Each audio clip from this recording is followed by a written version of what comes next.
Salut à tous, pour tous les joueurs de tennis privés de Roland-Garros cette année, j'ai pensé à vous et je vous partage les coulisses des qualifications de Roland-Garros 2020. C'est parti!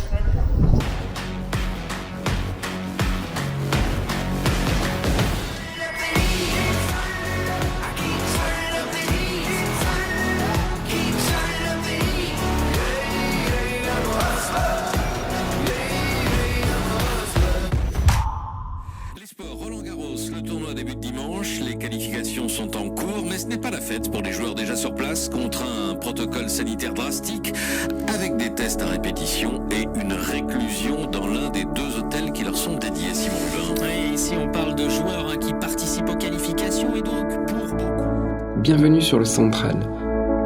Au-dessus de moi, c'est le fameux toit rétractable du cours Philippe Chatrier qui peut se déployer en cas d'intempéries ou lors des sessions de nuit.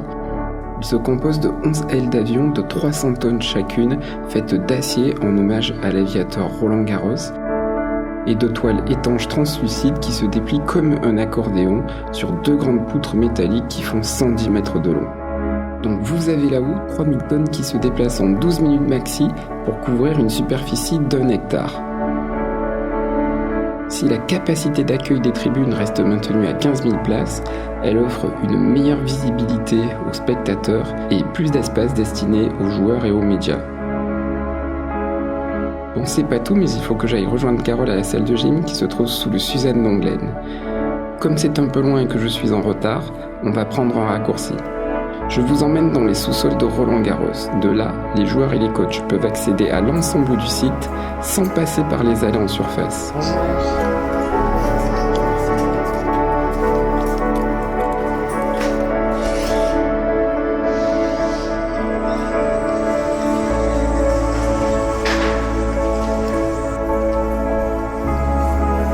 Nous sommes donc actuellement sous le cours Philippe Chatrier et l'hôtesse va nous conduire sous le Suzanne Lenglen où nous attend Carole pour son réveil musculaire.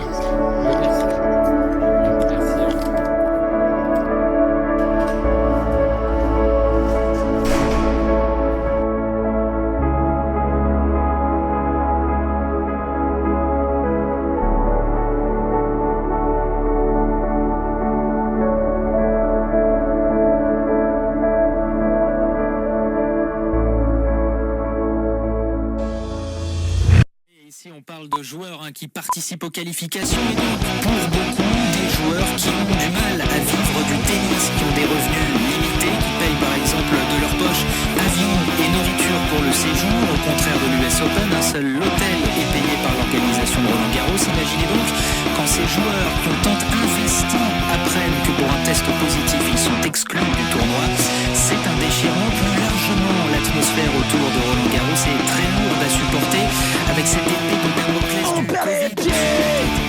On est patient, on se bat mais on vit dans des sables mouvants. Et plus on lutte, et plus on sombre. J'ai l'impression qu'on est sur un tapis roulant. La séance terminée, c'est le moment de la pause déjeuner. Cette fois-ci, on emprunte les couloirs situés sous le Suzanne Lenglen pour rejoindre le restaurant destiné aux joueurs ainsi qu'à leur coach et à leur entourage. Il est ouvert à partir de 11h30 le matin et jusqu'à 1h après la fin du dernier match. Autant vous dire qu'il va fermer très tard dans la nuit. On y mange super bien. Au menu, des pâtes fraîches, des grillades, des salades de légumes et des salades de fruits. Merci. Avec des tomates vertes déjà. Il faut savoir qu'en temps normal, chaque jour, plus de 20 000 repas et 10 000 sandwichs sont servis dans les allées et les différents restaurants de Roland-Garros. Tiens, pendant que Carole déjeune, si on profitait pour partir à la rencontre des personnages clés du tournoi. Et oui, ils sont plus de 250 et ils sont les personnages clés du tournoi. Ce sont les ramasseurs qui s'occupent des 60 000 balles de feutre jaune utilisées pendant la quinzaine. Des balles qui sont changées tous les 9 jeux, sauf le premier changement de balle qui s'effectue 2 jeux plus tôt, car on tient compte de la période d'échauffement.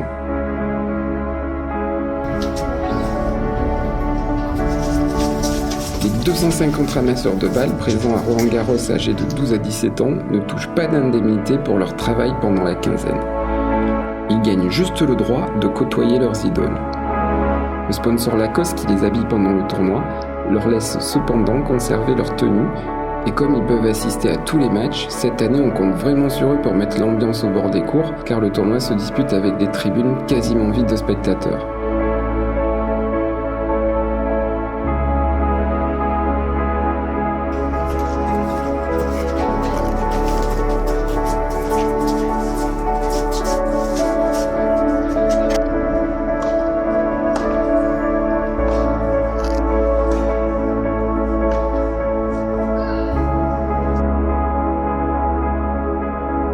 Nouvel équipementier officiel de Roland-Garros qui succède à Babola, c'est Wilson qui met son équipe internationale de cordeurs à disposition des joueurs pour assurer le service cordage du tournoi.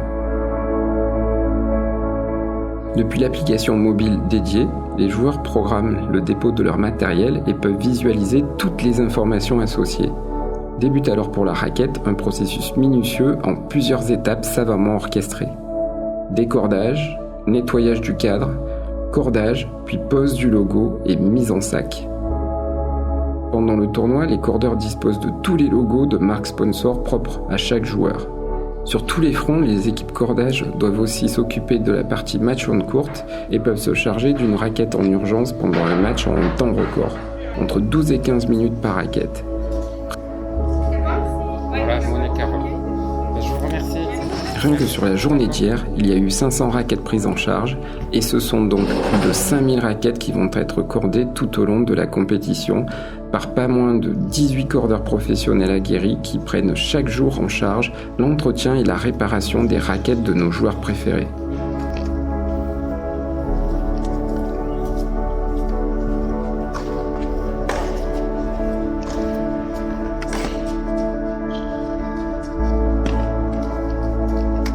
En tout, ils sont aussi plus de 250 juges de ligne, des juges de ligne qui sont 9 sur les grands cours et 7 sur les annexes.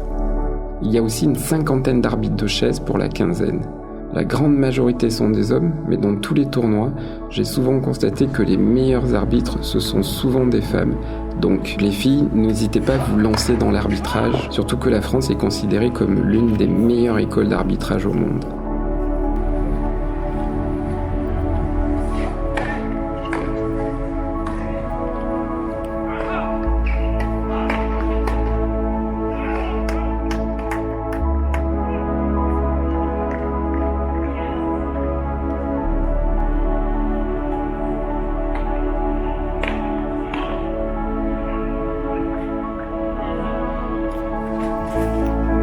Dans les couloirs de Roland-Garros, joueurs, coachs, arbitres, juges de ligne, ramasseurs, organisateurs, tous ces passionnés de tennis se côtoient dans la bonne humeur.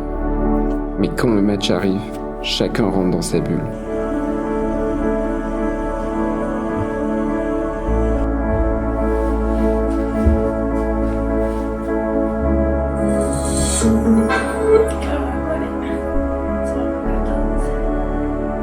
Sur le cours 14, en contre-fautine, Carole Monet, Whitney Oswego.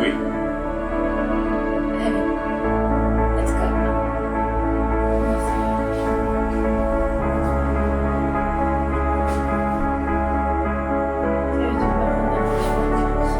Mais non, mais t'attends, non, t'attends. Attention, j'ai pas échoué tant que j'ai pas. Tant que tant que je suis là, tant que je suis présent, tant que j'ai pas. Le seul moyen d'échouer, c'est d'abandonner. Forcément important. C'est hop, je me fais confiance. Je fais confiance à tout ce que j'ai travaillé pour y arriver. Et si ça marche pas, j'ai confiance en la vie, c'est que c'est un moyen de me faire travailler, de me faire progresser. Allez, bon match, allez.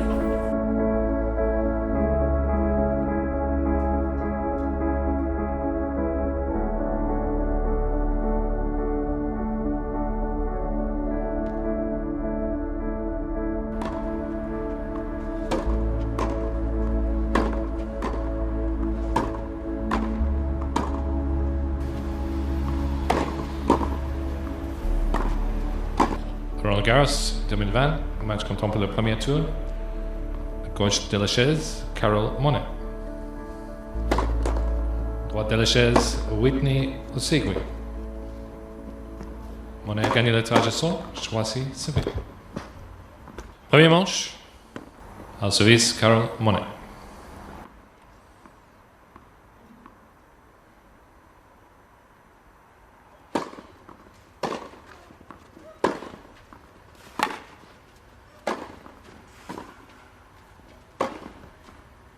15-0.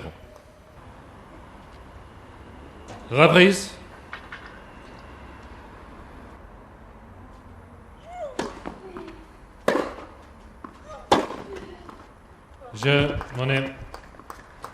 Mohamed 5 jeux.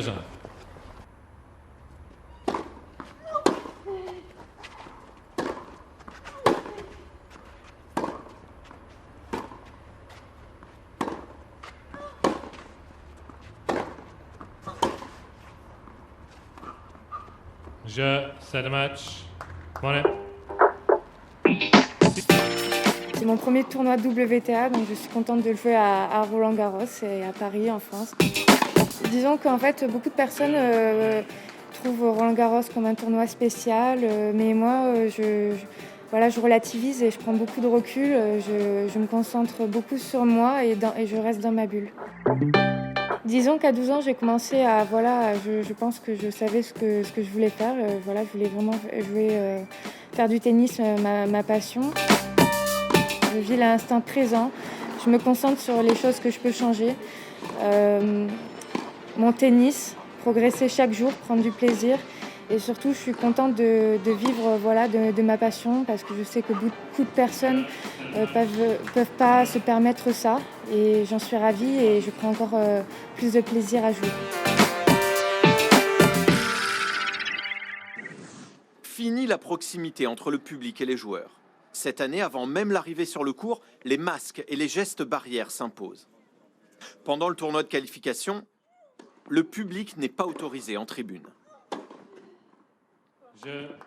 Et quand on gagne un match, c'était le cas aujourd'hui de la Française Carole Monet, 18 ans, pas d'embrassade, pas d'autographe. Il faut rentrer au vestiaire seul en empruntant des allées réservées aux joueurs.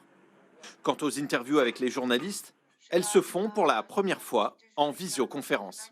Il faut arriver 4 jours à l'avance, se faire tester 3 fois, être emprisonné dans l'hôtel, même s'il est quand même pas mal l'hôtel. Et je connais aucun métier où ça demande ça. Pas mal l'hôtel, et au pied de la Tour Eiffel en plus. 2 établissements parisiens accueillent les participants au tournoi avec une équipe médicale dédiée qui les teste sur place. Aucun joueur n'aura donc à se déplacer dans un centre de prélèvement, réservé aux équipes d'organisation. Les joueurs n'ont le droit d'aller qu'à l'hôtel ou au stade.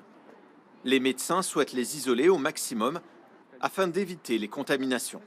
Malgré toutes ces précautions, 6 joueurs inscrits aux qualifications ont déjà été exclus. Soit ils étaient positifs au Covid, soit leur entraîneur l'était. La menace du virus va planer pendant plusieurs semaines au-dessus de la terre battue.